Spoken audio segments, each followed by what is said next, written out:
তো গাইস এই দেখো আমি আম পাড়ছি।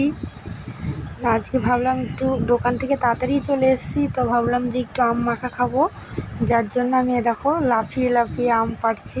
তো গাছটা অনেকটাই বড় ছিল, একটা লগা নিয়েছিলাম। তো দেখো তাও পড়েছে, 3টে আম পেরেছি।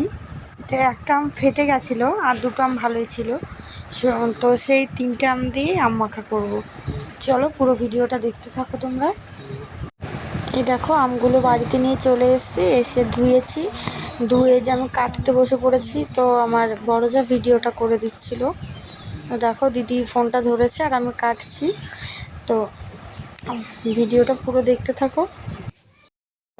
হ্যালো এভরিওয়ান, তো তোমরা দেখলে সবাই আমি আম পেড়ে নিয়ে আসলাম। এই দেখো এখন আমগুলো মাখাবো, তো পুরো ভিডিওটা দেখতে থাকো। আর কে কে আম মাখা খেতে ভালোবাসো তারা প্লিজ কমেন্টে জানিয়ে দিও। আর আম মাখা খেতে চাইলে আমাদের বাড়ি চলে এসো।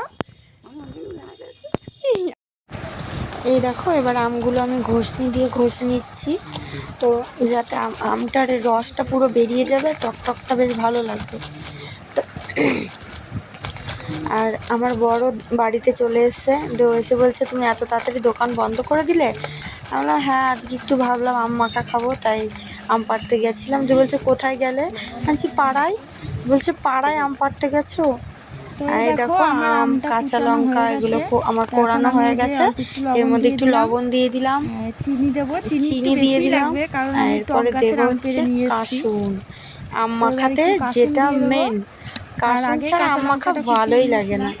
তো তোমরা বাড়িতে বানিয়ে আম মাখাটা মাখিয়ে খেয়ে দেখো, হেভি টেস্ট লাগে। এই যে আমটা মাখাচ্ছি, ভিডিওটা আগে করেছি, এডিটটা পরে করছি, তো আমার জিভে জল চলে আসছে। আম মাখাটা কেমন হয়েছে বাবা? আমার ছেলেকে বলছি কেমন, বলছে দারুণ। এই যে আমার বরমশাই, মুখটা দেখো।